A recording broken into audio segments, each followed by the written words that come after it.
YouTube, what is up? It's Coach Wizzy, and we are back with part two of the documentary Courtship Rivals, Magic Johnson and Larry Bird. Shout out to y'all, man. Shout out to y'all. Shout out to y'all, man. I appreciate y'all watching. I appreciate y'all tapping in with me. Hope you guys are having a Merry Christmas.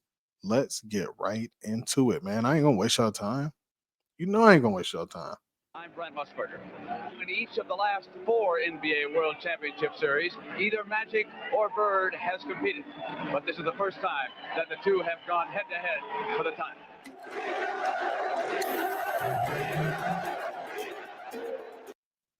Hey, I'm not gonna lie, there's been some good games. Some good NBA games on Christmas. It's been some good ones. Y'all see Wemby? Oh. Yo, sometimes Wemby look crazy scary, and other times I'll be like, dang. But man, he was balling. Wemby was going crazy. LeBron and Steph. I heard people saying that's the best rivalry in sports. Y'all agree with that? I know y'all don't agree with that. Man, we jumped out on them that first game, and we won in Boston. And with less than a minute to go in Game 2, the Lakers were closing in on a commanding series lead.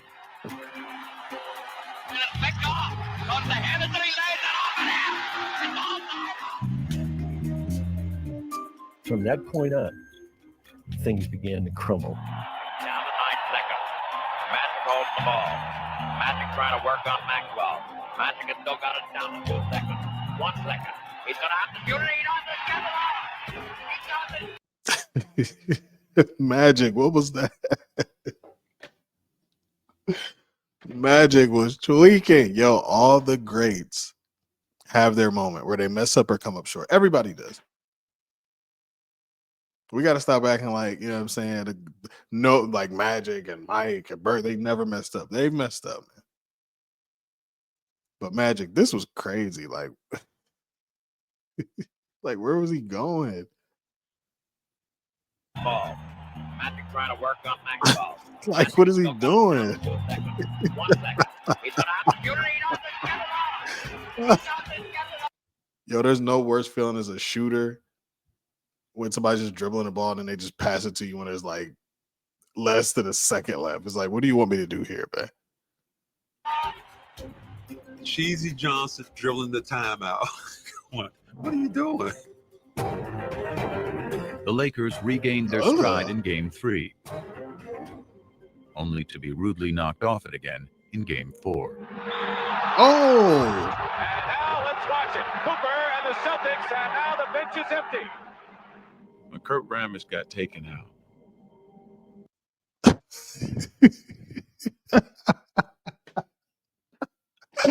Yo, clothesline in somebody's neck is wild. We started fighting instead of playing. Kareem slings the elbow, and now it's Gillen and Larry Bird. Jaw to jaw. And it made us realize we were not mentally Hey, Bird ain't never been soft. Bird ain't never been soft. tougher than the Celtics. Magic's just not himself. To be sure they won't let the time run out as they did in Game 2. Harris steals the ball, and the Celtics call a timeout. There were a number of places where, Irvin didn't do what people expected him to do. Tied at 123. He misses the first. Johnson misses them both. Celtics want a timeout. Despondent. No worse feeling than missing big free throws. Nothing worse. Magic Johnson goes to the bench. Bird, turnaround, hit.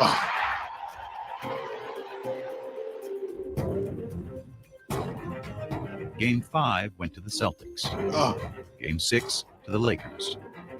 It was like 1979 all over again. Down to one game for Bird and Magic. If everybody had to look at it, probably would have said this is going to be a 7-game series. No, I thought we'd sweep them in 4, but it's went a little bit longer. Now we just have to do it in 7. That's the only time I ever felt that. There ain't no way they're walking out here with a win. Magic Johnson. No way. Lakers have several chances, and here's Larry Bird. Hey. Down the court.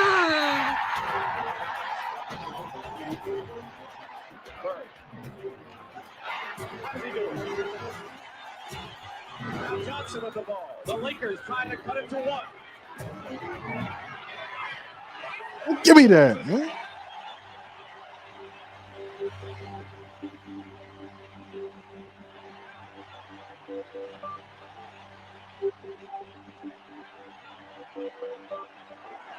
The Boston Celtics are the NBA World Champions. I know nobody was happier here than Larry. For sure.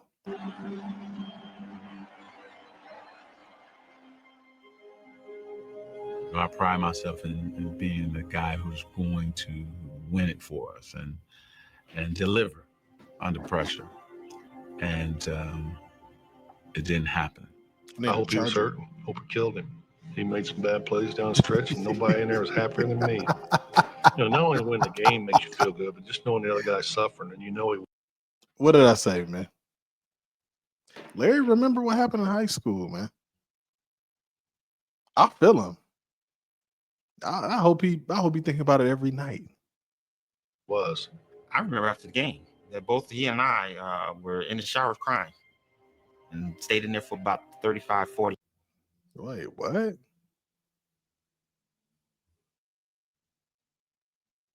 Michael Cooper said what? Minutes. It was hard because not only had we lost to the It was what?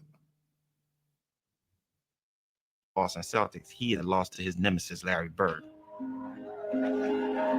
It's tough. I think he just made me dislike him more, because he was that good. And I think you be jealous. You jealous a little bit. Larry, does this get you even with Magic for what happened between Michigan State and Indiana State all those many years ago? Yeah, we're professionals now, but I won this one for Terre Haute. Well, it was a big deal. I remember asking Quinn Buckner about it afterwards. They had a celebration in downtown Boston after they won the championship. And, it was unusual for Larry to have these little outbursts, as Quinn would call them. But, about 11:30 at night, finally he turned to Quinn. He goes, I got him. I finally got him. And he was talking about Magic. Bags. The league was rejoicing too. Game 7 of the '84 series was one of CBS's highest-rated telecasts of the year, and the highest-rated game the NBA had ever produced. All of a sudden, whether it was at CBS or Madison Avenue. I'm sorry, y'all gonna kill me. I need a charger. I'm sorry. Yo! Baby!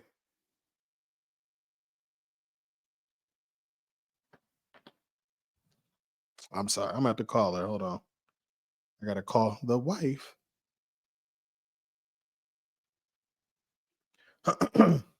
Hopefully she don't cuss me out. I'm just playing. She's sweet. Hey, you want to do me a favor? So I'm actually recording a reaction, and I need the computer charger. You think you could run that up to me, maybe? Yeah. Told y'all she loved me. Okay, thank you.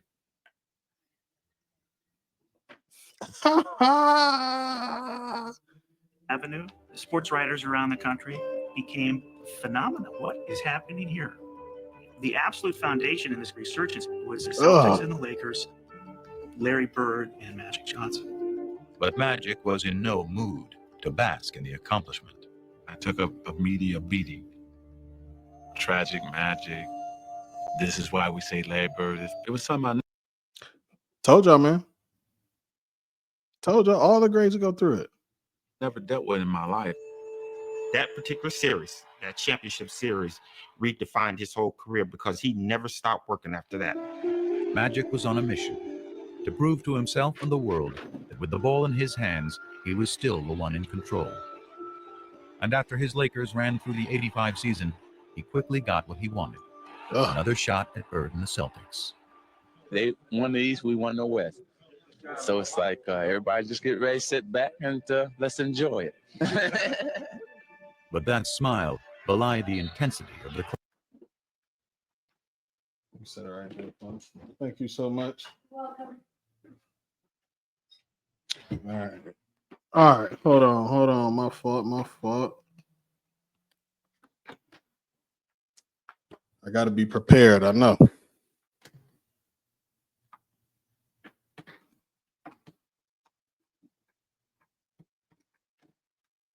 What the heck? Oh, no.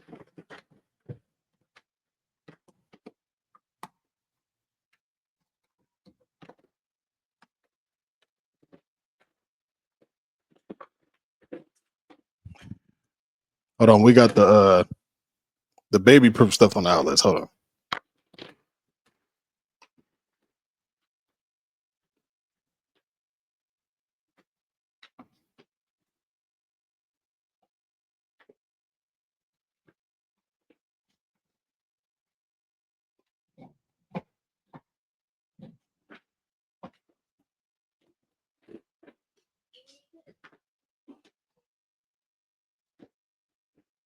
Yeah.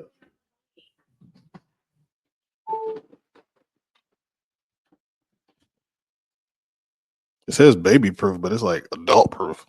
Clash that awaited. Yo, I had to go My out fault. on water, and any of those guys had been on fire. I would have drank the water and watched them. They called us, chokers and sissies. We didn't like that, and they thought less of us. I knew they did. In 85, we played them 4 times in exhibition season for some reason. I don't know why they scheduled that. Yo. But that smile. Yo, Bird is a Been on comedy. fire. I would have drank the water and watched them. They called us, chokers and sissies. We didn't like that, and they thought less of us. I knew they did.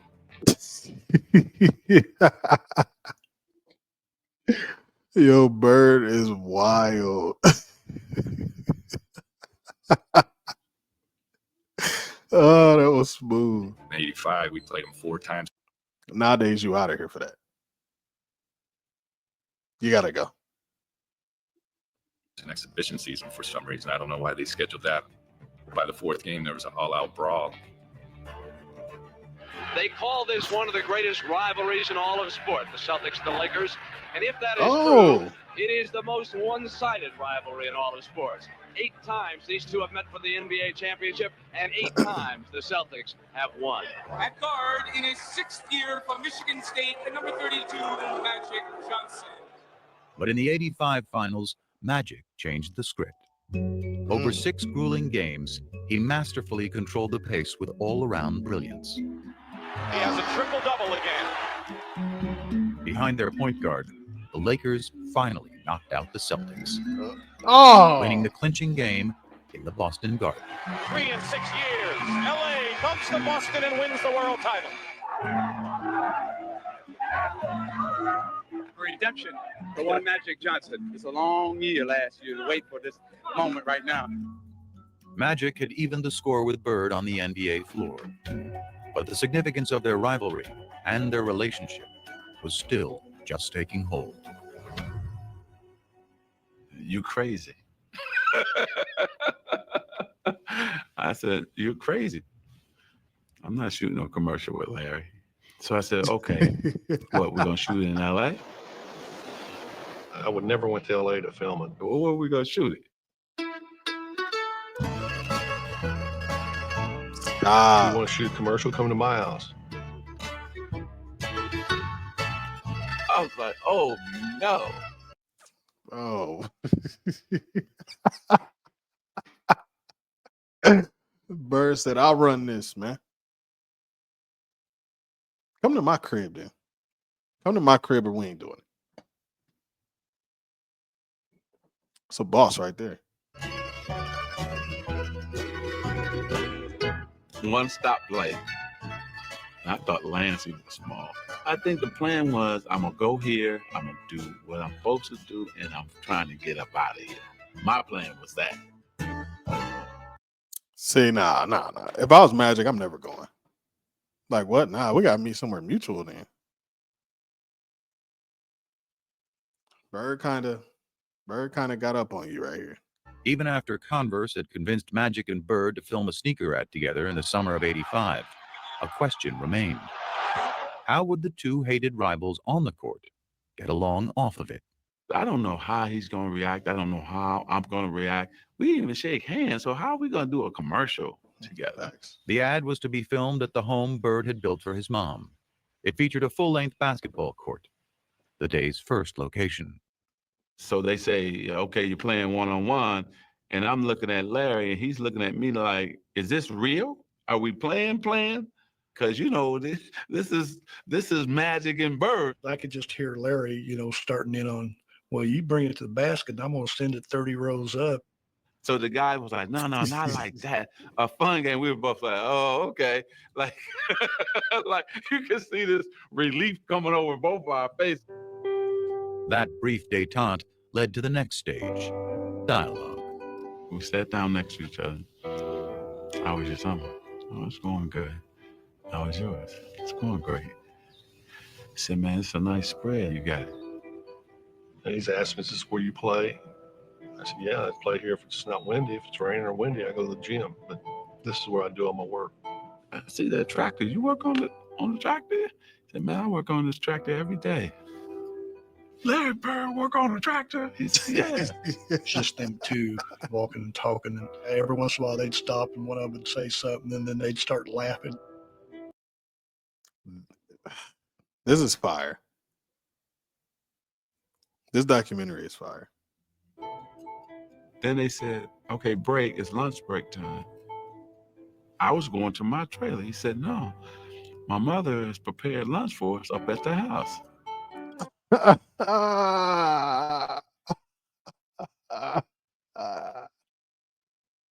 He trying to get you, Magic. He trying to get you. He trying to get you, man. Don't go for it. Nah, I'll go to my trailer. We went up to the house and we sat down there and we talked. And my mom, my brothers thought the world of him. His mother was so nice, making sure I had enough to eat. I just saw my mother. It was crazy. Wow. He charmed her. I mean, you can say it, but that's Magic. He makes everybody feel welcome and warm, and he's a con man. And while Magic charmed Georgia Bird, it was someone else who intrigued her son. He met Irvin at lunch. Irvin is a good dude. I like Irvin a lot better than Magic. I was just so happy to finally be Irvin with him because Magic was like, I don't know if I want to get to know this guy. But Irvin got a chance to talk about family, how he grew up. We just became two relaxed guys, just talking. That day was great. It was a great day. Beautiful day. Still, for Bird, ever the competitor, that's all it was. Just one day. Magic thinks the next year, okay, well, now we're great friends. So, after the game, we're going to go out, we're going to have a beer. And Larry's like, no, you're right. I know you better. You're a good guy, but I still don't want anything to do with you. He's a happy-go-lucky guy. If me and him got to be really good friends, go out on the court, he could still play the same game. I couldn't. I mean, that's just the way it is. Yo, I love Larry Bird. I don't care if you met my moms or not. I'm not hanging out with you. What? But when the ad hit the airwaves, for others, the perception changed. I saw those limousines going through the cornfields, and I said, no, they didn't sell themselves out. I heard Converse made a pair of Bird shoes for last year's MVP. Yep. But they made a pair of Magic shoes for this year's MVP. Okay, Magic, show me what you got. Well, this is really a business thing. The Bird shoe, the Magic shoe. And maybe that's where the business thing started to get bigger. I can't believe they used to hoop in high top Converse.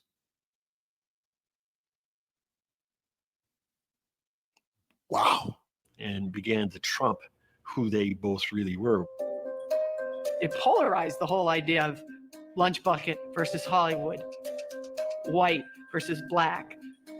Just cemented all the differences between them.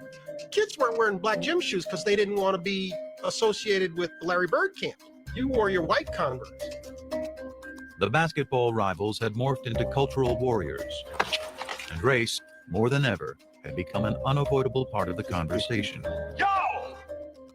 But nothing about Bird and Magic had ever been as simple as black and white. One of the big reasons this rivalry became so emblematic of so many things is because it was an easy dichotomy for people to understand. But it's crazy to simplify it as saying white people like Bird and black people like Magic because 13% of the country is black. It wasn't like 87% of basketball fans preferred the Celtics. Who's your favorite basketball player? Magic Johnson. Who's your favorite movie star? Eddie Murphy.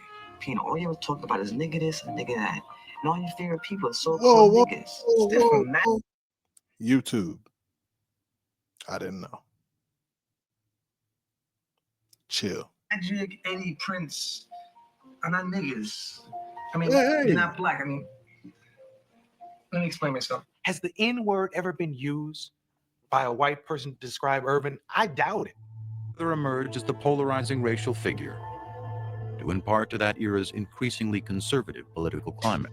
The rolling back institutionally of the achievements of the civil rights movement were going on apace from about 1975 on. But the triumph of the movement that rolled it back took place in the 1980s. And I think there was people who were very aware in the black community of what was going on. And I think there was a lot of sublimated frustration. And I think one of the ways it got sublimated was into basketball. And I think Larry, through no fault of his own, was the receptacle within which the lingering resentments somehow flowed. And after Bird led the Celtics to the championship in 1986, his third in the pros, winning his third straight MVP award in the process, resentment grew. I always felt that the press was biased in favor of Larry Bird. It always felt to me like they were going to make Larry the hero. Look, my brothers, my sisters, Bird was better than Magic. I gotta keep it real. Bird was a better basketball player all around than Magic. Magic had a better team. Also, Bird was better. You know, you'd see somebody score, and Larry would be in a cast in a suit on the bench, and they'd say, Larry Bird made that possible a couple weeks ago when he told that guy he could do it, and he just did it. They gonna get his motherfucker the assist, and he not in the game? Not to be racist, but we have a white guy who's the best in the world. Predominantly a black sport now. You got a guy like Larry Bird who can't run, who can't jump, but can do everything out there. That don't mean nothing to me. It don't mean anything to me. It never has. I don't know why. I mean, am I doing something wrong here? Bird may have sought to avoid the conversation entirely. But the more he won, the less he could escape it. Now there's a steal by Bird. Underneath the DJ, lays it in. What a play by Bird. Isaiah, why? Why did you do that?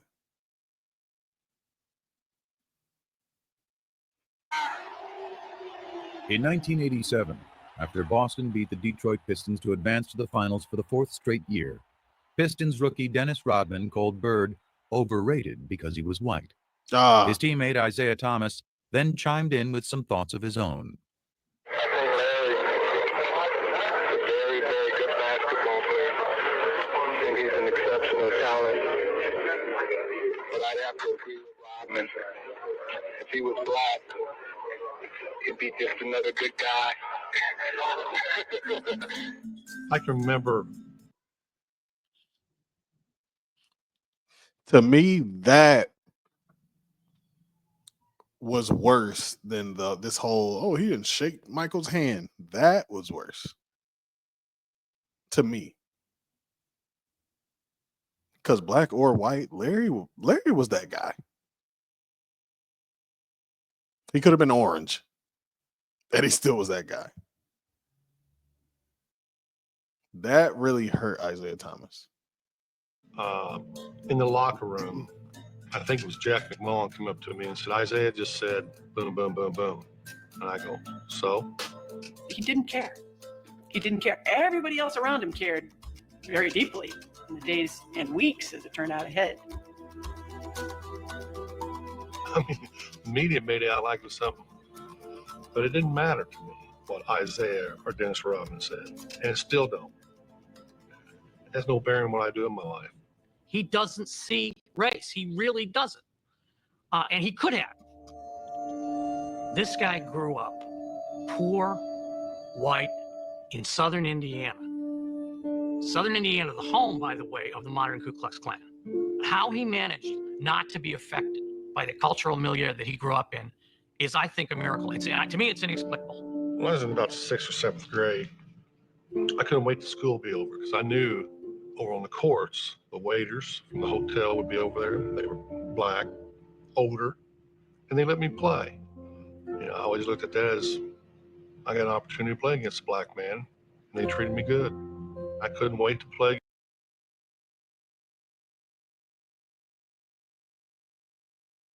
against the best, and at that time, they were the best. And in 1987, as Bird vied with Magic to be the best, the flap over Isaiah Thomas's racially fueled remarks forced Bird to address his least favorite topic at the worst possible time. See, the whole press conference thing, I didn't like, man. Like, they made it too big. You feel me? Not saying that what he said was right, because I'm totally with Bird. You feel me? But I'm just saying, like, the NBA, like, why did you have to make a whole press conference about it, though? Like, just leave it alone. I had to go to a Or am I missing something? If I'm missing something, let me know. Let me know in the comments. press conference when we was in LA trying to get ready to play the Lakers and tell people I didn't care. This don't bother me.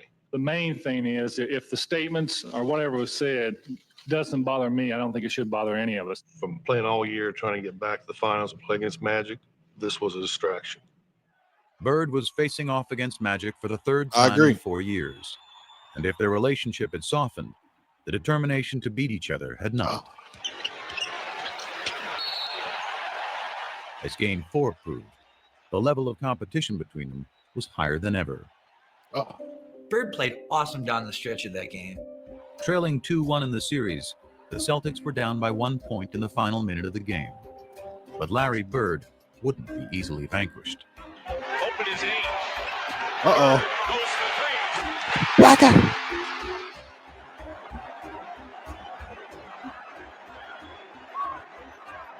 With 7 seconds. Man, I forgot they had Bill Walton on that team. Y'all better do your research on Bill. Especially when he was out there in Portland. Sheesh. Or with the Blazers. Were they the Portland Blazers then? I don't know. Left, though, the Lakers still had life. 3 years earlier in the '84 finals, Magic had flubbed a similar situation. But this was a different Magic. One with a whole new bag of tricks. My man switched to Kareem, and Kevin McHale jumped out to me. As soon as I saw Kevin, I said, oh, I'm taking him. You know, Magic puts it on the floor, a couple head and shoulder fakes, and he raised up in the air. And there was nobody that was going to get that shot.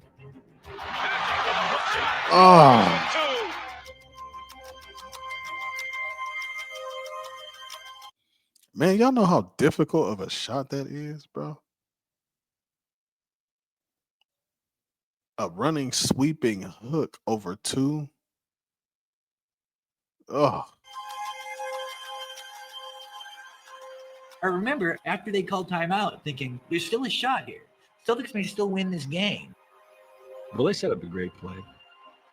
Bird walked Worthy all the way up, forced the denial all the way up.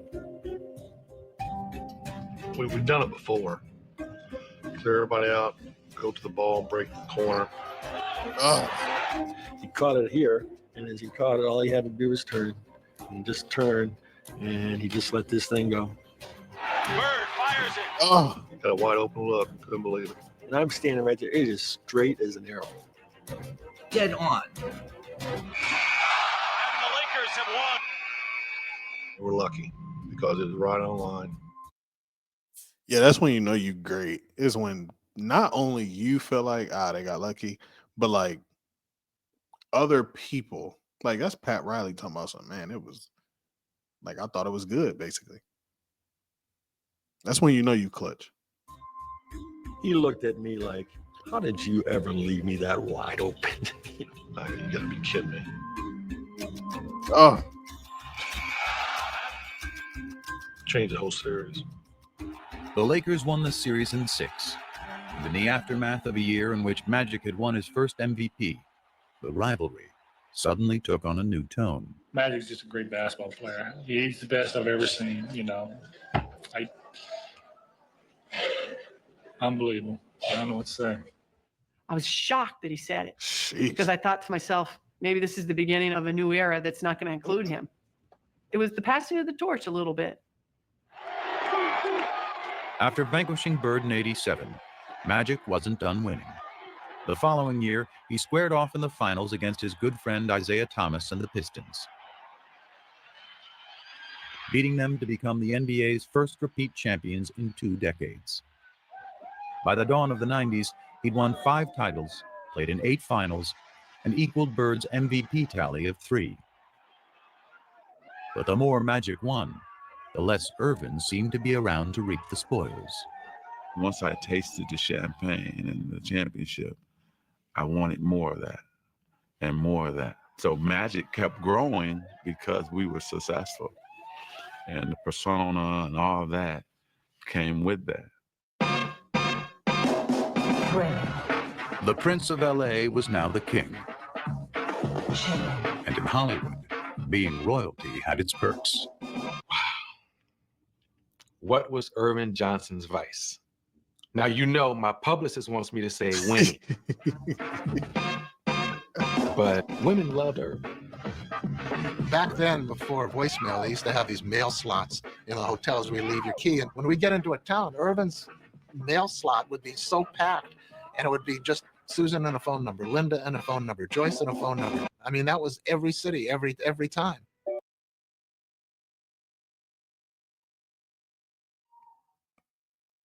It's having a good time, huh, Magic?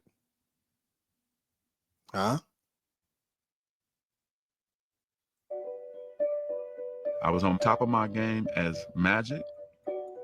So I needed all that around me at that time. The women, the this, the that, Hollywood.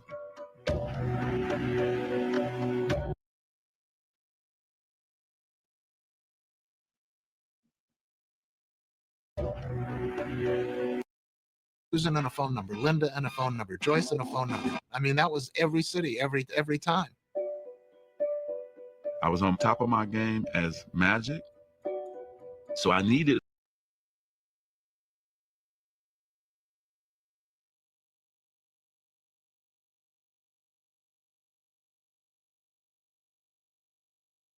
Like playing in that snow, huh, Magic? Hey, nothing wrong with it. Nothing wrong with it. all that around me at that time. The women, the this, the that, Hollywood. Magic was living in a context of sybaritic excess from the minute he walked in. Sex with several women at the same time. Yeah. Like I said, women have different fantasies. Some want to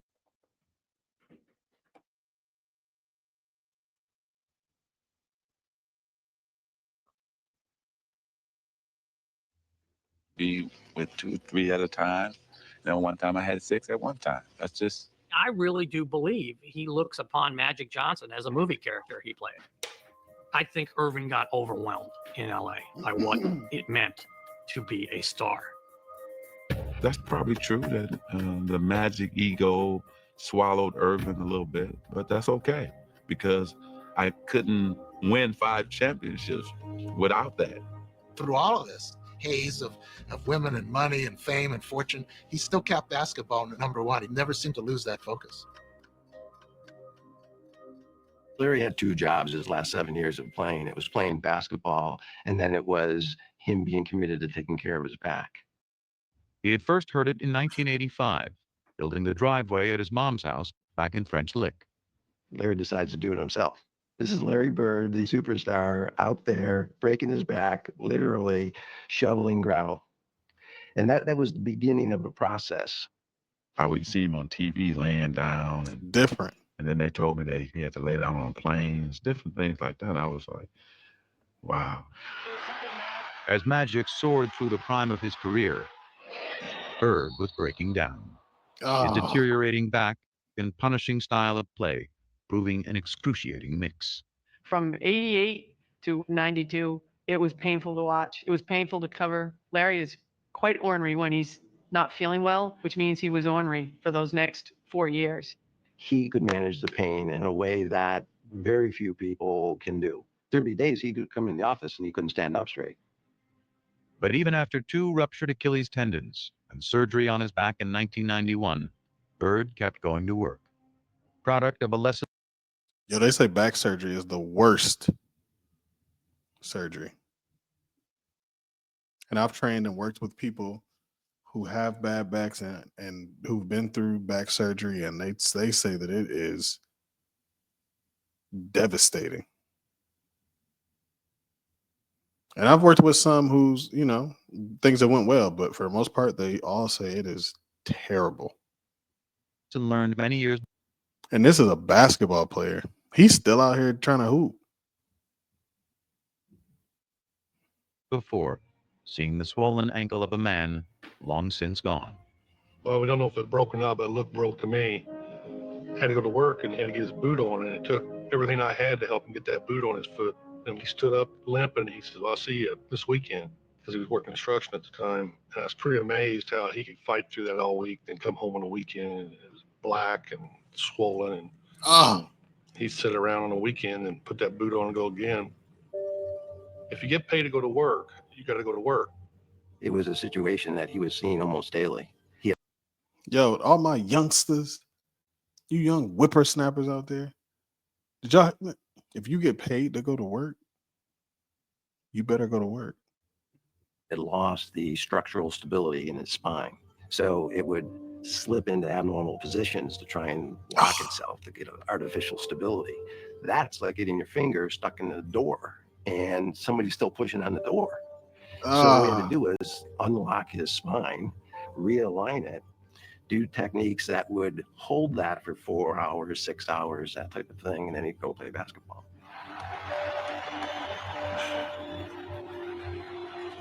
Every time I would play, I was wondering if I was going to be in a wheelchair. Was I ever going to be able to, walk on the beach or hold my kids? His pain and his quest for basketball became all-encompassing. This is tough to hear. Very few people really knew what Larry was living with. Larry! Because this was Larry's issue, and there was no sharing of his pain. I probably should have retired in 88, 89. But it's that competition. Maybe one more chance, maybe Magic get together in the finals. But it never happened. I'm sleeping, really, laying down, just waiting on the game, and the phone rings, and the voice says, hey, you got to come back to LA. And I said, okay, why? Well, I can't tell you until you get to LA. Oh, man. So I said, okay. 2 hours later, he was in the office of Lakers team physician Michael Melman. Dr. Melman starts to tell me that, through the physical that I took, that they discovered that I had HIV.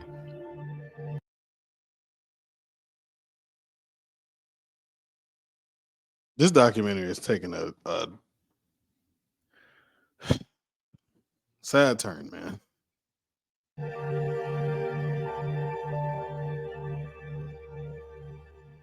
First time ever in my life.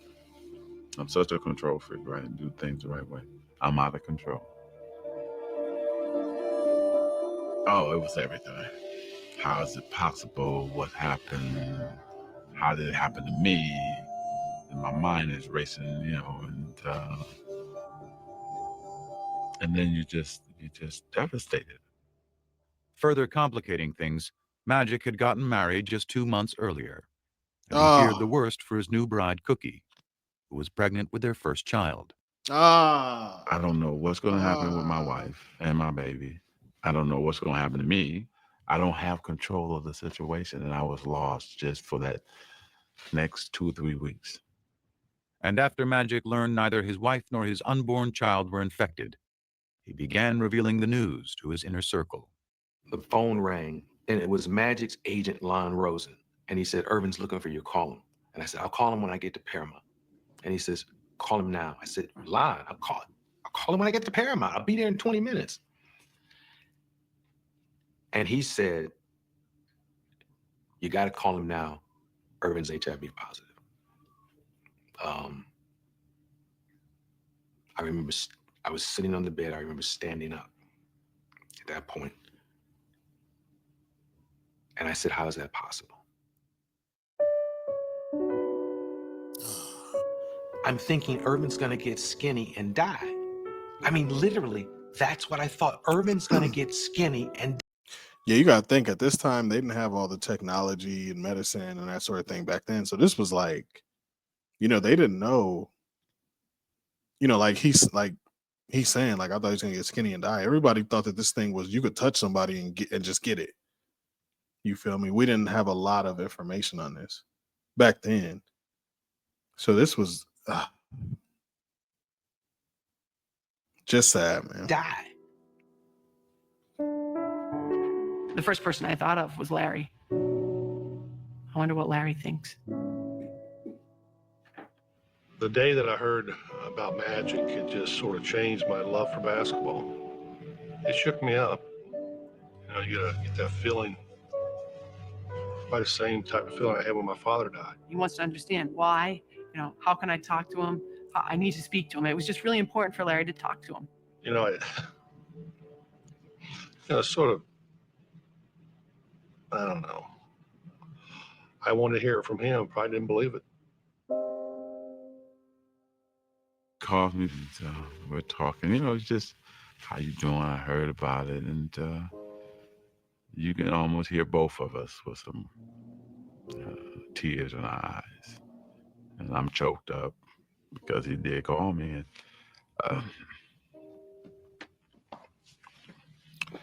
and when something happens,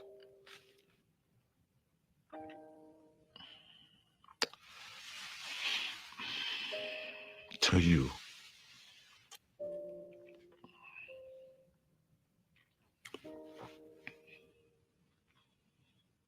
and then you find out who really your friends are and people who really care about you.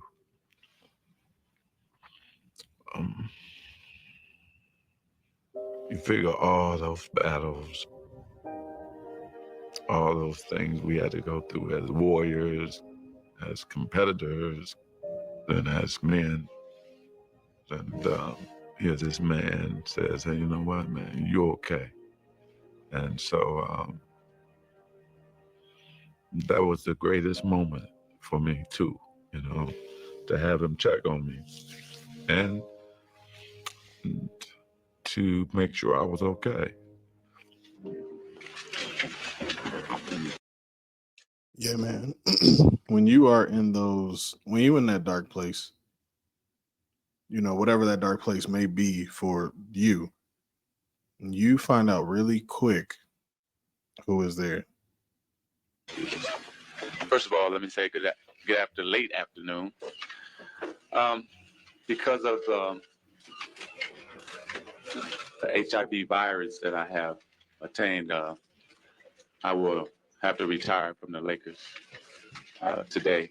It's the only press conference I've ever been in where I've seen reporters cry. I mean, we thought this guy was in total denial. I plan on going on living for a long time, bugging you guys like I've always have. We thought the smile was going to be wiped off his face forever, and he was going to die, but we're going to watch him die. Magic's still here. Still smiling.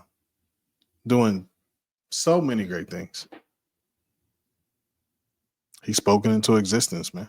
In public. I just remember in the room, he was joking, and I'm sitting there looking at him crying, and he's like, "Coop, man, I'm gonna be okay. I'm gonna be okay. It's gonna be all right." I'm going to go on. I'm going to beat it, and I'm going to have fun. Sure, come on. You're going to beat this? And to him, it was a contest. Larry Bird and Magic Johnson, AIDS and Magic Johnson. He's same thing. It's just a different game, different rules, but I'm still going to win. He wasn't planning on going nowhere. Urban was planning that day to find the right medicine, to eat right, get rest, and live forever. That's what he was planning. Thank you again, and I'll see you soon. But as Magic put up a positive public face, his nemesis, still out of sorts, shed the mask he had hidden behind for years. He was visibly like, wow, how could that happen? You know, it really set him back. Probably the two toughest days I've had since my father passed away, and I've been very depressed and sort of been out of it. I listened to him talk in this press conference about how devastated he was. And I remember thinking to myself, you know, goddamn, Larry found Irvin. You know, just out of the blue, something like that happening. It's just, I've never had, other than one other instance, and I was hoping I'd never see that again, because I remember how I felt weeks after that. And yesterday was just a sad day. And at his game that night, Bird was forced to confront pain he couldn't so easily play through. Didn't want to be there that night. First time ever. And really last. I remember we played in Atlanta. Had no feel for the game, you know. This wasn't a good time to be out there. Never had that before. That night, he threw a pass. I'll never forget it. He threw a half-court pass behind his back for a layup. And if you blurred your eyes, squinted your eyes, it looked like magic. And it was Larry saying goodbye. I mean, this competition thing is amazing. What it does to you. What you put your body through and what you do and what you say and how you feel. And knowing that he's not there wouldn't feel right. I think it's all them years that, you know, what's he doing? What if he's practicing this hard? I bet he shot 500 shots a day and I didn't get 500 in. It's always that mind games. Bird played through the 91-92 season, his last in the NBA, but a part of him was already gone. I didn't check the papers anymore. You know, it didn't matter. I still wanted to compete, you know, but it wasn't the same. It really wasn't. Dang. With the exception of that year when he was called Tragic Johnson, because on the basketball court, things didn't shake down properly. This is the first time I'm hearing ignorance, hatred, vicious, nasty things. There was some of my former teammates who had their own little things that they were talking about and why this happened to me. You know anybody else that's heterosexual that got it? Come on, man. You're in denial. Yeah, they was wilding on Magic. Like I said, you find out who, you know what I'm saying, who really rocking with you. Because they was wilding on Magic. The whole league was. I've been called gay, faggot, Irvin's lover. I've been called all that shit. Lon Rosen got a call from Isaiah Thomas asking, you know, I keep hearing Magic's gay. And Lon said, well, for crying out loud, you know better than anybody. He isn't. You're one of his best friends. And he said, well, we don't know what's going on in Hollywood. And the fact that Isaiah was questioning why he got this, I think it was really, really hurtful to him. He used to say, you know, I don't want people to stop shaking my hand and giving me my hugs. He loves to be loved. And that's what bothered him the most, that people would change in relationship to him. He would show up at the Lakers facility to work out and to shoot some baskets, and he'd try to engage his teammates and say, hey, you want to play a little one-on-one before practice? And, oh, geez, no, I can't. I got to go get taped. Or, oh, geez, I got work to do. I got to do something else. The worst thing of all this, that I couldn't play basketball. Well, I mean, a lot of people were scared. Like I said before, they didn't know, you know, how you could get this back then. You know what I mean? So, like, yeah, you know, I understand he was hurt and devastated, as he should have been. But a lot of people were terrified too. I don't even think dealing with HIV. It was I couldn't play. The game, the surroundings was his whole world. That's his personality. When you take that away, you're hurting. I knew he was hurting in a big way. The only sex is safe sex, and that's no sex. As basketball went on without him, Magic performed ably in his new role as HIV educator and spokesman. I'm helping every way that I can. But he still pined for the arena, which had made him a star. So when he was invited to play in the 1992 NBA All-Star Game, he jumped at the chance, promptly stealing the One of the biggest moments in NBA history. show and winning MVP honors. But that was just a warm-up. For the encore Magic had up his sleeve. He's not done yet because we're going to go to Barcelona and bring back the gold for everyone here in the United States. For the first time ever, NBA players would be competing in the Olympics. And Magic, armed with a message, was not about to... Yo, do y'all want to see that 92 Dream Team documentary? Huh? Let me know if y'all want me to react to that. Let me know if y'all want me to react to that. Yeah, I'm saying. They say that's the best team ever. That's what they say. And then also for me too, personally, it was therapy. It was a way to say, man, yeah, you get to do this one more time. There was also one other perk. I think playing with Larry was very important. That's something they talked about. I mean, he was going to be on the Dream Team. He was going to be with Michael. He was going to be with Barkley. But he was going to play with Larry. Magic kept saying to him, I just want to get you out on that court one more time. Let's just have one more sequence like we had all the way back in 19... Yeah, because I believe Larry wasn't interested in playing, honestly. But Magic convinced Larry to play. 78. But it was interesting that with Magic being the one that was HIV positive, he felt great. He was in the best shape of his life. He had worked so hard to make sure he didn't go there as a token player. And here was Larry, who couldn't even practice, who could barely move. But you know what? Didn't matter. We were still together. Yeah, that's dope. Didn't matter.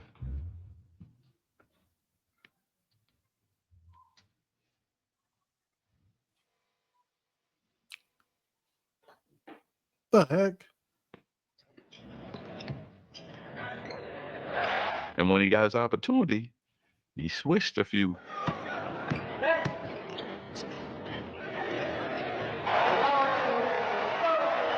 Who's taking the last shot with the game on the line? I got my opportunity. I still was mad. Oh. 14 years after they'd first crossed paths, the smiling kid from Lansing and the shy boy from French Lick were happily back together in Barcelona. But it took just one glance outside their hotel's front door each morning for them to see that as far as they had come, they were as far apart as ever. The only way you walk out that door if you wanted attention. But I asked this guy, how can you get around this? There's got to be a way. Lo and behold, there's a side door. You can go wherever you want. I was going to tell him about it. But seeing that smile on his face, the closer you got to that front door, come on. He didn't want no side door. You know Irvin. You go right in the middle of them. You heard the long way, sweetheart. There you go. I'm going out the front because that's who I am. I don't go out the back. I don't go out the side. That's not me.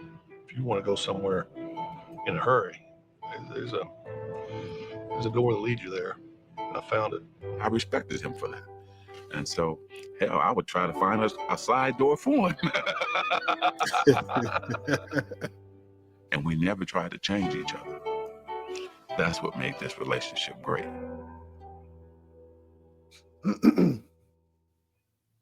One of my pet peeves always is when people say, oh, Michael Jordan saved the NBA. Bullshit. Bullshit. Magic and Larry saved the NBA.